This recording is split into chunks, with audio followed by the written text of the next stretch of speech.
Welcome to the Jose Aliaga Show. I am your host, Jose Aliaga, and today I have an exciting friend and successful person. He's a Peruvian candidate for president for the political party Peru Moderno.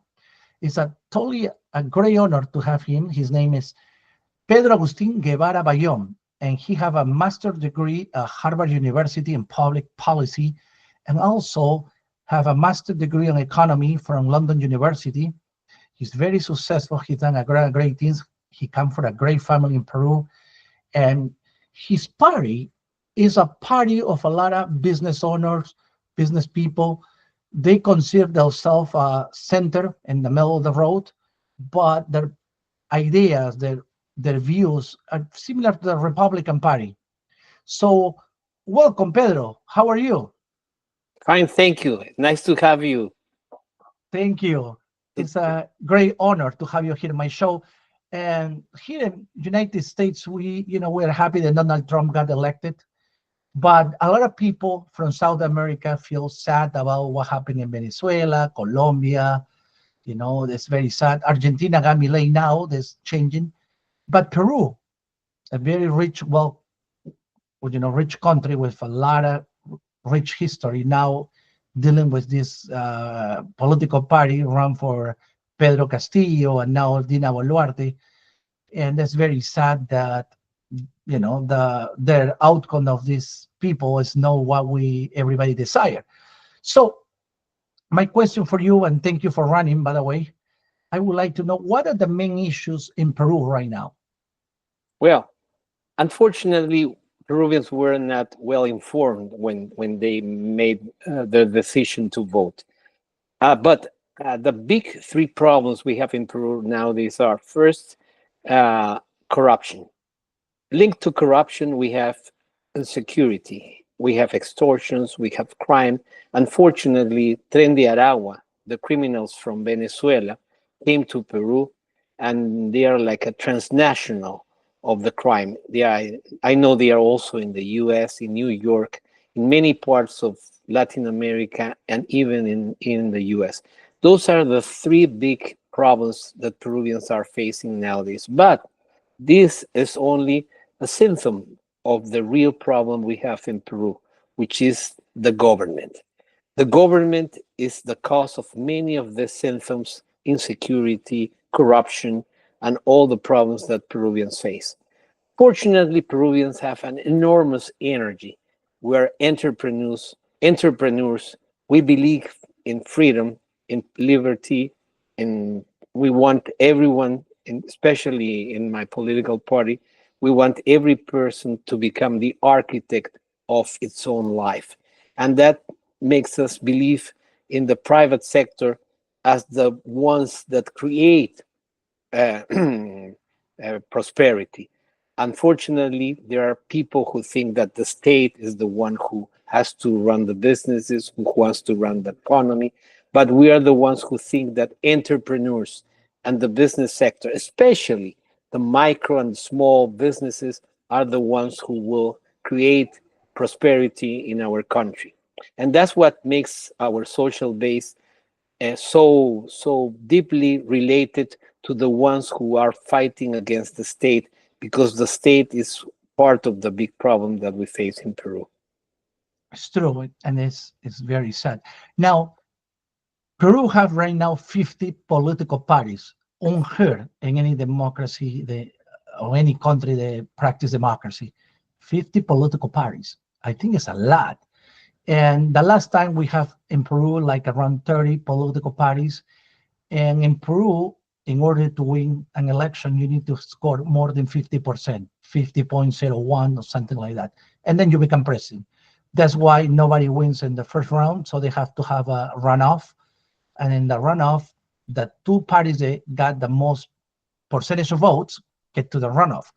So having now, instead of 30, now 50 political parties, I think it's too crowded. Do you think this is beneficial for democracy, or you think this is something that instead moving forward in a positive direction, that's a negative thing? What do you think about that? It's terrible. It's terrible, but it's a symptom of the political system that we have nowadays in Peru. Fortunately, we have to think about the country, and we have to get together with other political parties to see what's the vision of the country we want to build.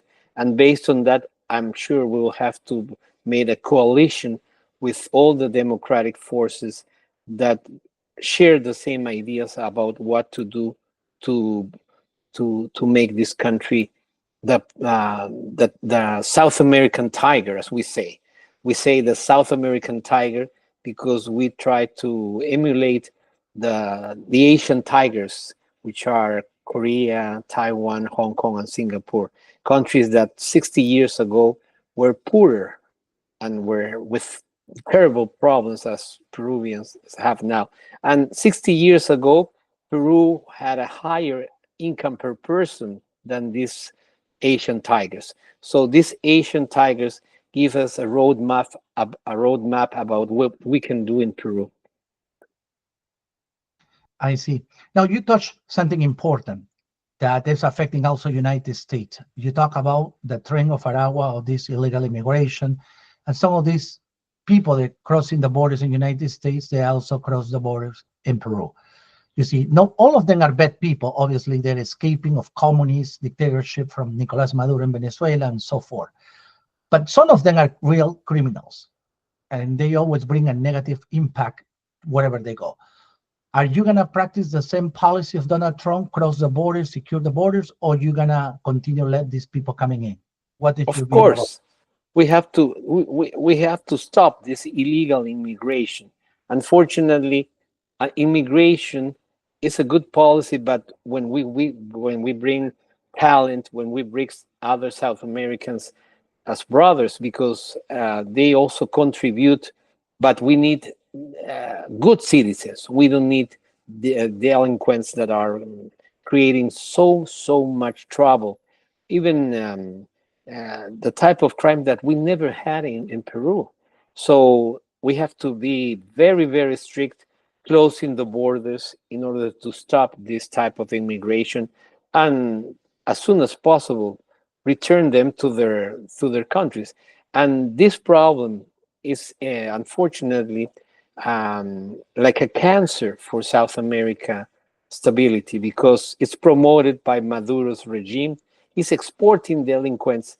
He even financed them. He gave them all the resources. He export this type of people to create disorder and generate the destruction of the democracies throughout South America. Pedro, people remembers in Peru, Fernando Belaunde making the marginal, which is a lot of freeways to connect the jungle to the coastline in Peru. Also, some people remember Fujimori that did something similar. Nowadays, people that live in the jungle from Loreto, Iquitos to Madre de Dios, Mazuco, Pucallpa, Coronel Portillo, all of them says that the communications in Peru are too old. They don't have a G5 or you don't have the, good communications. I'm talking about cell phones, freeways. And they believe they still in the past. Some of the healthcare down there are very old. They have beds. They are from probably for the 1960s. And when COVID happened a few years ago, they struggle. So healthcare is a problem in the jungle. Also is the communications In, because their cell phone infrastructure. was slow. So what Peru Moderno can do for them under your leadership? Well, our governance platform is based on the on what we call the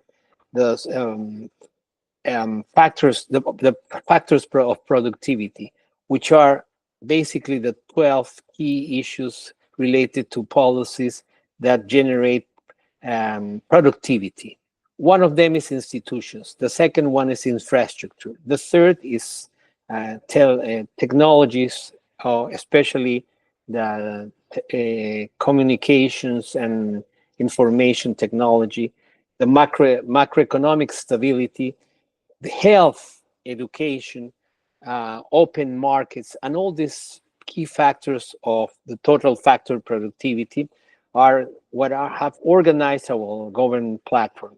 And as you said, one of the biggest challenges in Peru is related to infrastructure, especially roads. We want to connect the Peruvian geography, not only from north to south, but from east to west. And that's related to the Andes, because the Andes, the Peruvian Andes, the Andes, as you know, they cross all South America, and they are like a wall because they divide the west from the east. So what we need urgently in Peru is to connect the coast, the Andes, and the jungle with roads through the rivers, through the trains, also through the roads, through the airports. And that's what could help us promote competitiveness in the country.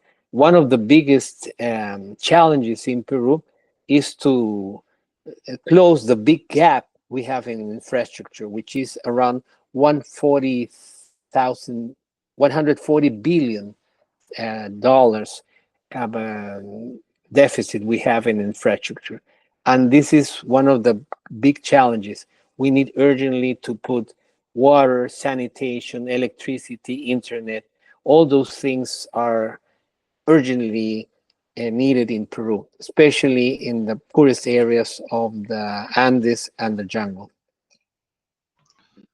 And it's true. Peru is very rich. The only reason that we know doing well in infrastructure, in economy, and creating more jobs is because the poor leadership, the mediocre leadership that currently we have now, because having people like you with experience, international experience, I think Peru can do it much better.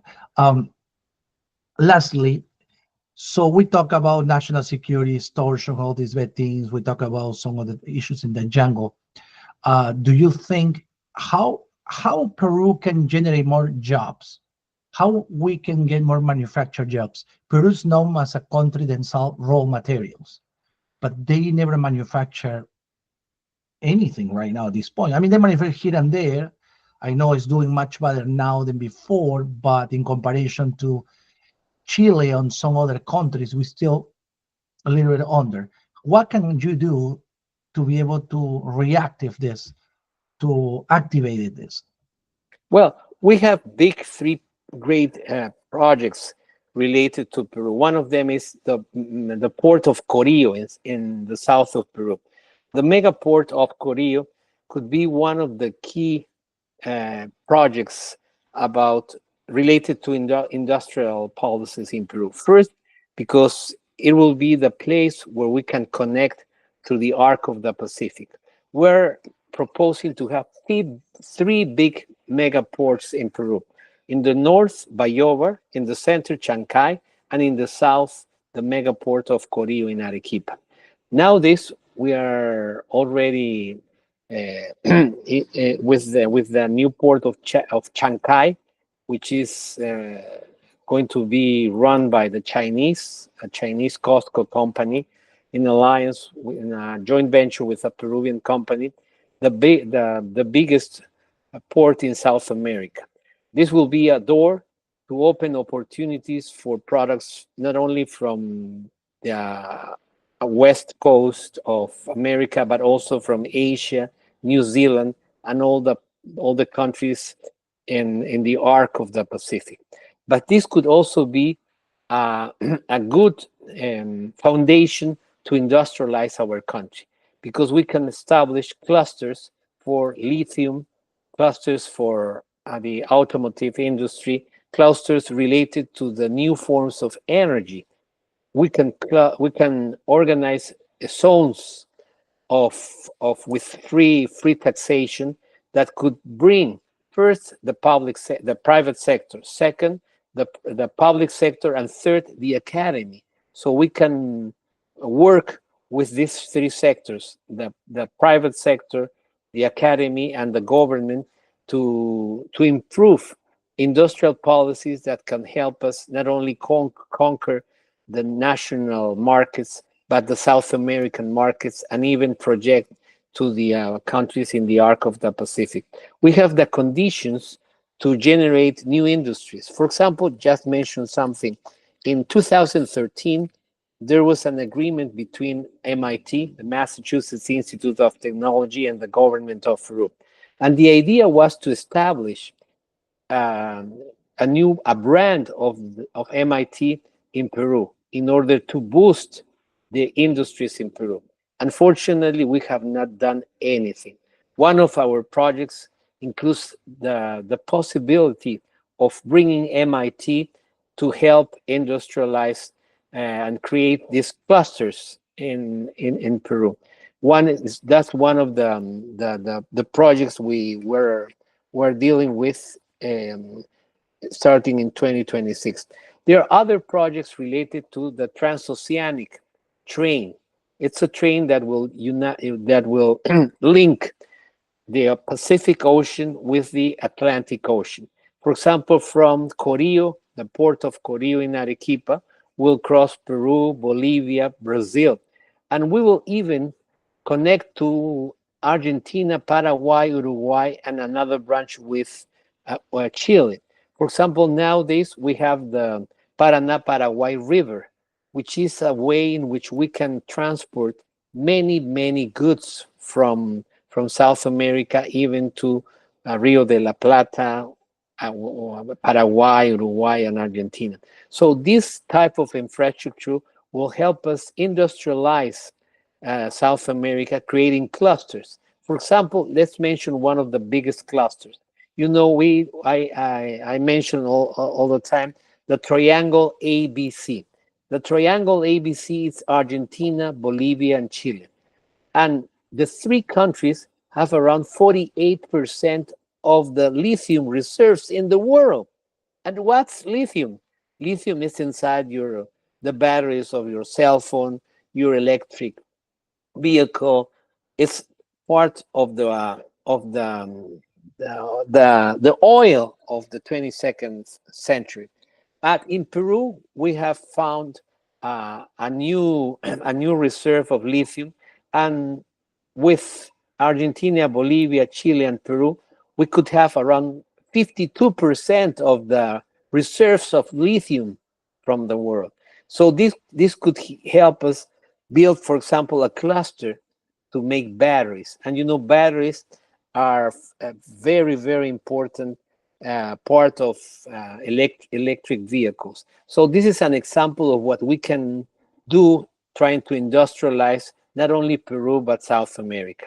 I dream that one day we can bring Elon Musk, we can bring the Chinese, the French, the Asian, and all the automotive automotive industries to Peru, because they will find that there in Peru you have all the conditions to build a cluster for electric vehicles. And this is one of the examples I think that can help us industrialize Peru. Thank you, Pedro. It's a great idea, and I think Peru have opened up. I mean, with a leader like you, open these opportunities to many other countries to work with Peru. That would be great. Yes, and let me point something. Peru has around 23 how to say, free trade agreements with different parts of the world, so we can reach many markets investing in Peru.